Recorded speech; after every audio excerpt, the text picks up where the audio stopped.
Welcome to Forgotten History of Women podcast. In every episode, we discuss the struggles faced by women in specific contexts. Join us in this bittersweet journey as we shed another spotlight on our remarkable history. Hi everyone, today's topic is menstruation. Have you ever looked at the stars and wondered how a woman in ancient Egypt menstruated? What did women use before tampons or disposable pads? Why you shouldn't slaughter a pig during your period, or who invented the first underwear? In this episode, we will ask many absurd questions like this and look for the answers together. So, if your tampons and menstrual cups are ready, let's get started. In one of the South Park's episodes, Mr. Garrison, the teacher, tells the students, "I do not trust anyone that bleeds for 5 days and does not die." This sexist joke always makes me laugh really hard because, in some way, it is true. And of course, it's impossible for such a powerful phenomenon not to be considered as supernatural. That's why, in many cultures, menstruation has been associated with magic, witchcraft, black magic, and distraction. Now, close your eyes for a minute. Imagine a time when there was no science and the world was explained by myths. Let's say you are a man and you see a woman next to you with blood dripping between her legs. Maybe you panic, maybe you don't. In the end, bleeding is normal. You either die from bleeding or you heal. But this woman is bleeding and bleeding and bleeding for days and doesn't even get affected by it. So it's such a supernatural thing to see something like this, especially if you don't have a science to explain this situation. I mean, poor guy, right? So I believe most of the trouble was born from that fear, and it's a fact that many scary men developed many scary stories about menstruation during the course of history. For example, look at the description of menstruation by one of the famous asshole philosophers called Fellini. Here we go. Contact with menstrual blood makes the new wine sour. The crops it touches became barren. The seeds in the garden dry up. The fruits of the trees fall off.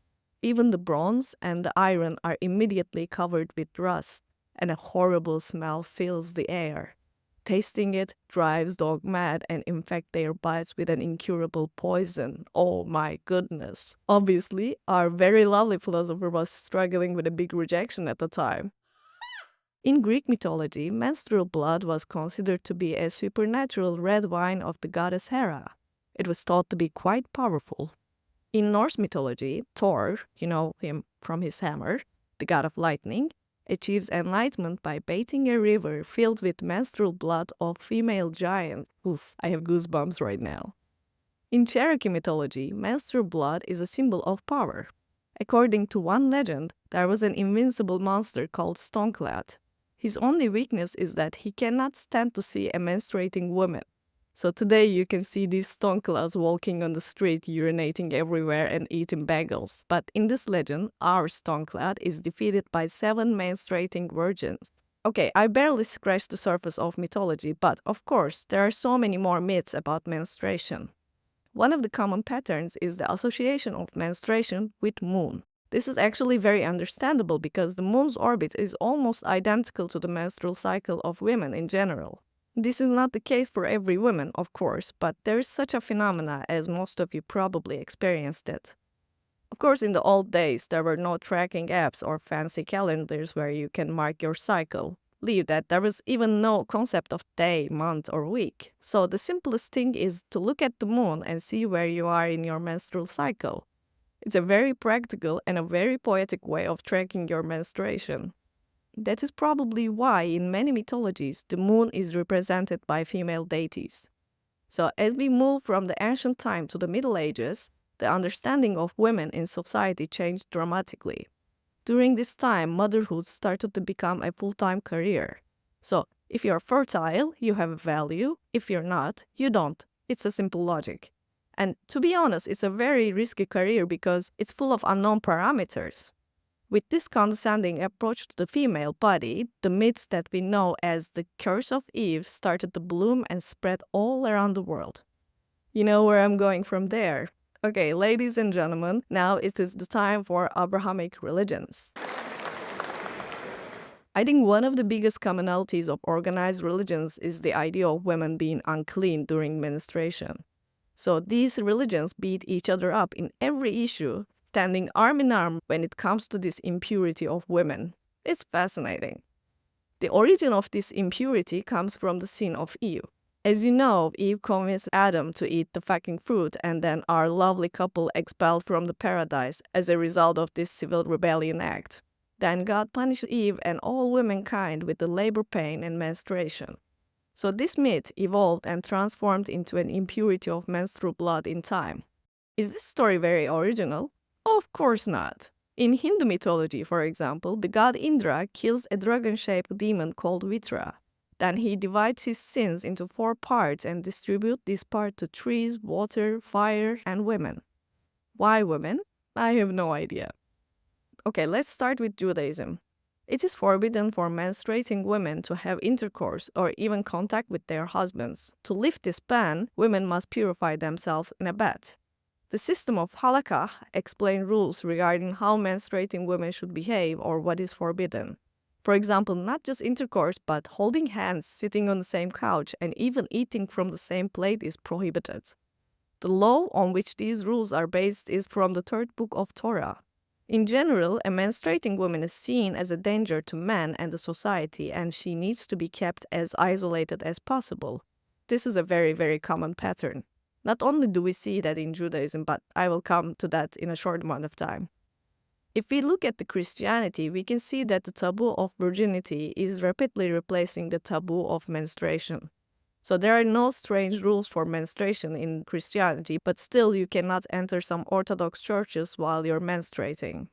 We have another common pattern in religions, whether they are organized or primitive, which is that the menstruating woman is forbidden to touch raw meat or cook food. For example, in the town of Vila Branca, the south of Portugal, there is an annual festival where pigs are slaughtered and people make sausage out of them. This is kind of a big custom, and according to the belief of this ritual, a menstruating woman is strictly forbidden to touch the meat, because people don't want her to spoil the meat and bring shame to the family. So neighbors also frown upon the women visiting other houses during the festival as well. You can see this pattern in many different cultures. At first, I thought these troubles came from the perception of physical pollution, but the situation is a little different because the underlying fear of this and the similar troubles actually come from the belief of evil eye.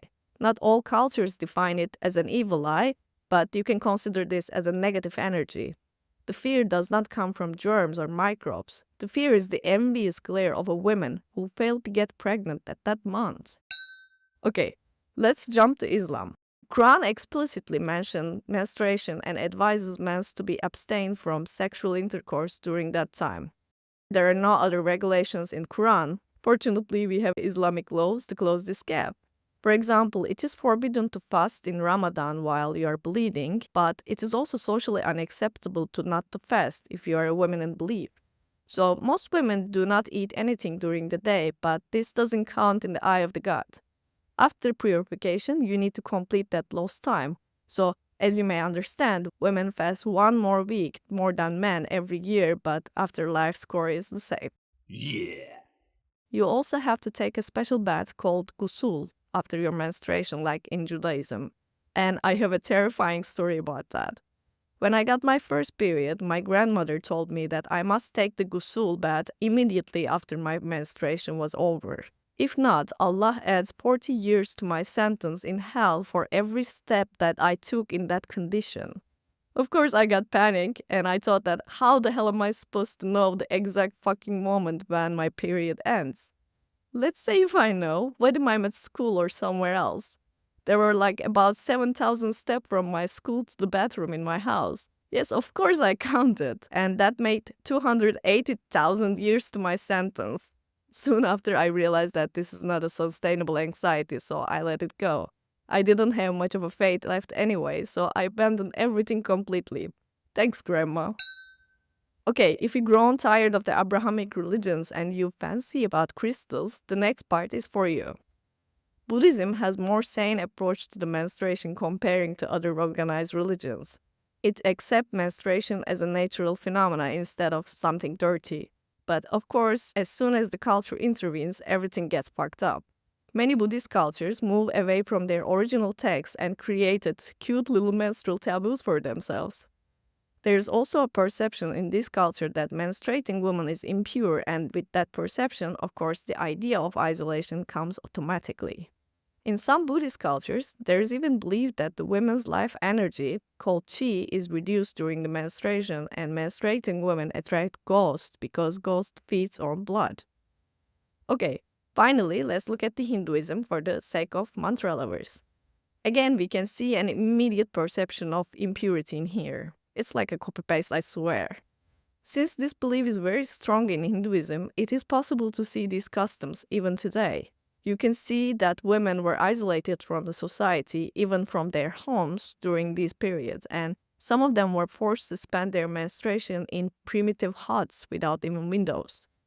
As you can see, the same shitty pattern keeps repeating itself through the history. Some of these rules and twisted thinking seems outdated to you at the moment, but as long as these rules are written down somewhere and these written texts are somehow considered sacred, women continue to be affected by these rules in one way or another.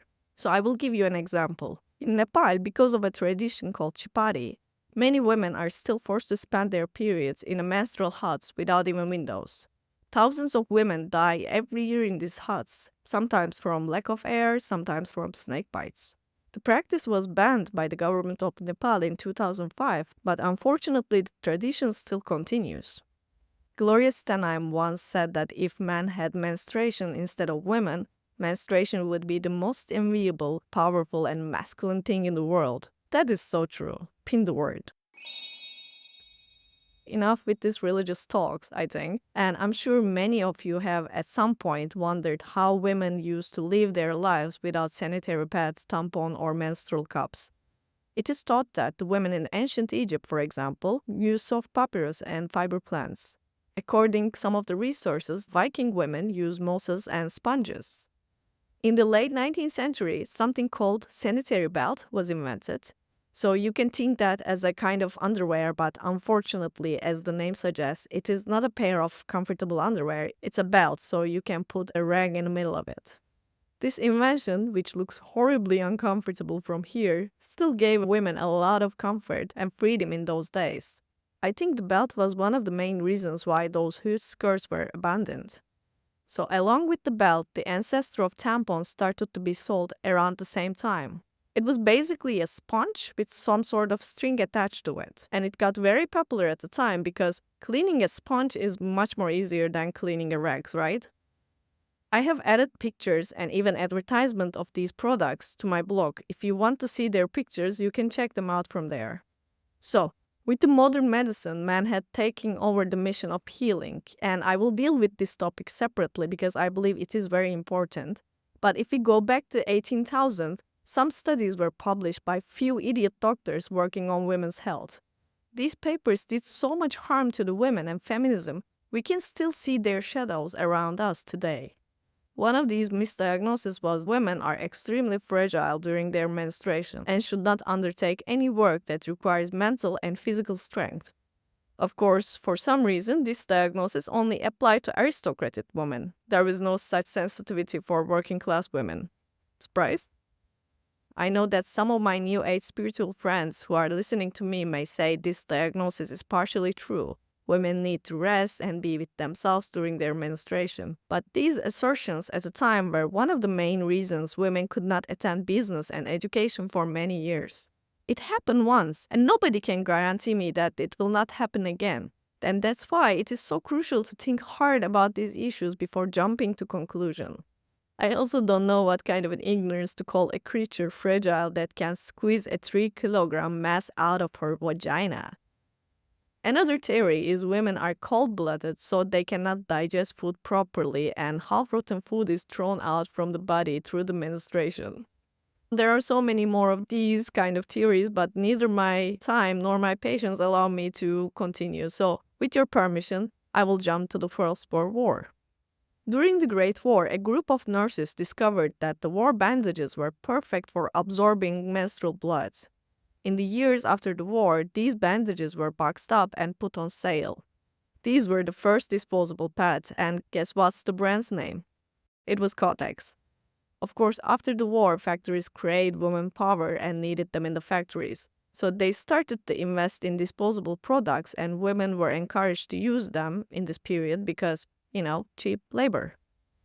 Strangely, these products didn't catch on immediately because women were afraid to buy such products from the stores. Some stores even put Kotex tables at the time, and they used jars for women to put money on them. Disposable pads were introduced before the tampons, but remember that we still didn't have this comfortable underwear we have it today. These pads were still attached to the belt that were manufactured in 18,000s.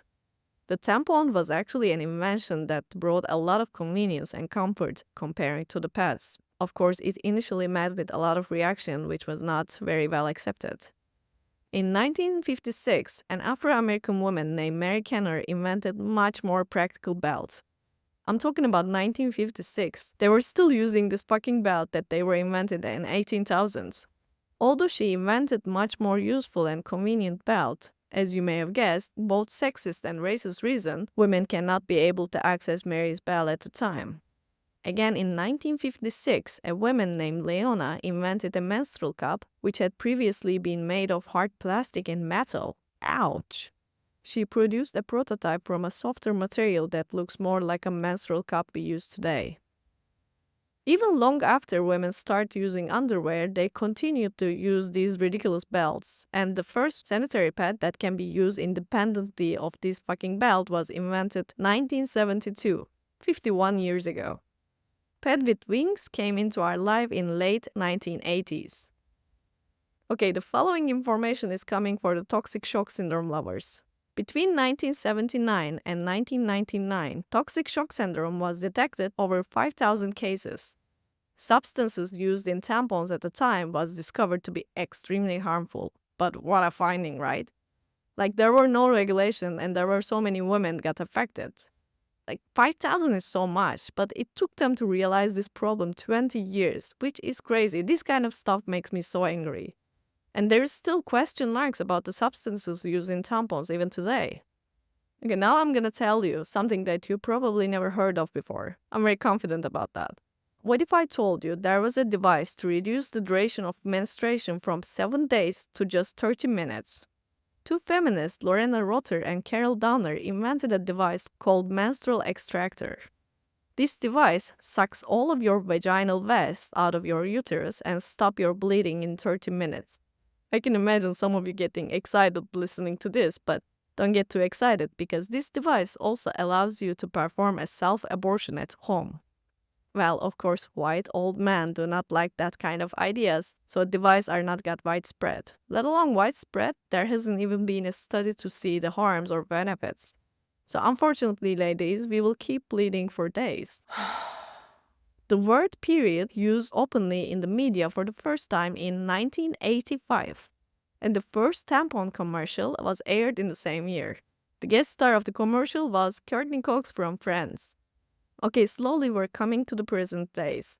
Now, some of these taboos are starting to fade off, but have women be able to relax about their menstruation? Of course not. But one thing, as with many other issues, there are gaps between countries and continents. For example, in Nepal, some women are still locked in the huts during their menstruation, while Spain has officially approved paid menstrual leave. I have no objection, I'm not envying Spain, I love Spain. But in some countries, women are still fighting for more fundamental rights. It is really important for us to understand this kind of regulations can be inconvenient and harmful in some countries. For example, in Turkey, companies are already reluctant to employ women because of the injustice of parental leave. Women can get parental leave for 3 to 6 months and men only 3 days or 1 week. So companies choose to employ men more than women because they're scared the women get pregnant and they will lose the money. There is no regulations to prevent this situation, so if you apply the menstrual leave in Turkey, you will just create a bigger mess. Nevertheless, a situation exists in almost all countries, including Spain and Turkey. This is called menstrual poverty. According to the World Bank, more than 50 million women do not have regular access to menstrual products globally. This data, however, was collected in 2018, yet the whole internet chose that data. I couldn't find any new global data. If you can find it, you can share it with me. And there have been like COVID, war, genocides, natural disaster after 2018, so you can imagine how much this number has increased. I'm not just talking about the developing countries in here. I'm talking about US, UK. The US is one of the leading countries in the poverty data, and women's lack of access to these products mean they're cut off from the education and economy. And these strings are the ones we always need to pull. In Thailand, for example, the cheapest pack of sanitary pads is 5 baht, which is 12% more than a daily minimum wage. According to study, 1 of 3 women under the age of 25 in United States is period poor. And according to a recent research, is 1 in 5 women in UK experiences menstrual poverty. So as you can imagine, the main cause of this poverty and many other problems is that the white old man ruling societies. They just don't understand that this is an essential need. Anyway, they would pack the air if they could, but whatever. So if there are those who constantly want to contribute to the feminist movement and don't know where to start, I would single out this issue of menstrual poverty. This is such a fundamental problem that hundreds of issues from education to gender equality for the future generations are connected to it. Alright, I realize I got depressed towards the end, but things are not actually going really bad in general. Long battles on this issue have begun to bear fruit in some areas such as Scotland, where menstruation products are completely free. There's a very good movie on Netflix that plots menstrual poverty, and it's called Padman. It's based on a true story about a man who travels from village to village in India and makes cheap sanitary pads for women. If you haven't seen it, make sure you do. It's a really, really great movie. So that's it from today's episode. Stay tuned and keep bleeding, ladies. Jin, Jian, Azadi. See you on next episode.